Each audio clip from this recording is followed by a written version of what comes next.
So we have this material that we're trying to build around a pool, and it needs to be one uniform length, x in length, all the way around.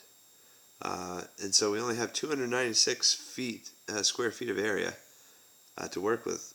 So this material that we're building around the pool, all this different area, it can only make up 296. So we're not talking about inside the pool at all. We're only talking about the stuff around it.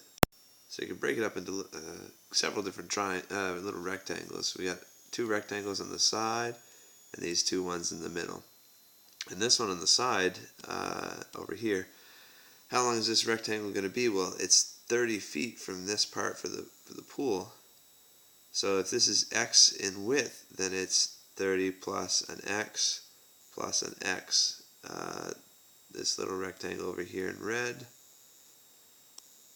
is going to be, that's not proportional at all, but it's 30 plus 2x in length. And again, that's because you have an x up top here and you have an x down bottom. So if it's 30 feet here, then it must be 30 plus x to give us a rectangle of 30 plus 2x. And we'll just have to keep in mind that we have two of those because there's the same rectangle over here happening. And then for the rectangle, I'll do it in black here. In this section, we want to find out how much area this is going to be in terms of x. So a little drawing over here. So it's x in width, and then it's 40 feet in length because of this piece right here. This is 40 feet, and this is x in width. So the area of this rectangle is going to be 40x. And we'll also have to keep in mind that there's two of them because of this one down here. Okay, so we got this one's 40x. Ooh, we didn't establish how long this one is. It's 30 plus 2x in length, and it's x in width over here. So the area of this one is going to be x. Oh, it's getting messy. The area of that red rectangle is x times 30 plus 2x. Okay. The area of the black one we said is 40 the length times width. So it's 40 times x here. There. So the black one was 40 times x. But we said there's two of these. Okay, because over here, there's two of the black rectangles happening in our drawing. And then there's two of the red ones as well. Because again, we have two red rectangles of equal length. So we got to put a little 2 in front of there. And so since we only have 296 feet to work with, this all has to equal 296 square feet. So the area of the two black ones plus the area of the two red ones needs to equal 296. This is a quadratic equation because you're going to have an x squared come out of here. But first, 2 times 40x gives you 80x. But now you've got 2x times all this stuff, and that's where the x squared comes out. You're going to get plus 60x plus 4x squared. So there's the quadratic piece.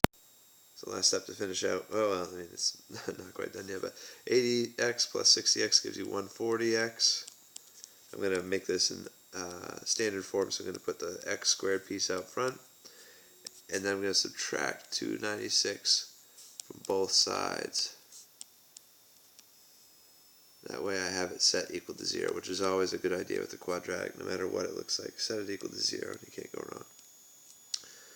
So this is where we are right now. This is our quadratic equation. You'll notice 4 can be divided out of everything, I believe, here. So we'll factor out a 4. That gives us x squared. And 140 divided by 4 gives us 35x. Let me just double check that. Okay, yep. And then we have 296 divided by 4 gives us 74. So there, you could use the quadratic formula here. It's easier, but can we factor this guy? I don't know. Yeah, we can factor this guy into two parentheses. This thing in black. Okay, so I'm going to use this as my factored form. Start them both off with an x because I can use a shortcut method since a is 1 right here. And I need two numbers that multiply to be negative 74 but add up to be positive 35. So that combo is positive 37 and negative 2. Those multiply to be negative 74 and they add up to be positive 35. So that's how it's factored. So to finish solving that quadratic, set this equal to 0, set this equal to 0. You'll get x equals negative 37, x equals 2. Now the only answer that makes sense there is x equals 2, because we don't want to talk about a negative length for any of those rectangles. So the width of the whole thing should be 2, because if you go back here you'll see that we define x to be the width of all this stuff. We just solved that x is 2, so this should be 2 feet in length all the way around.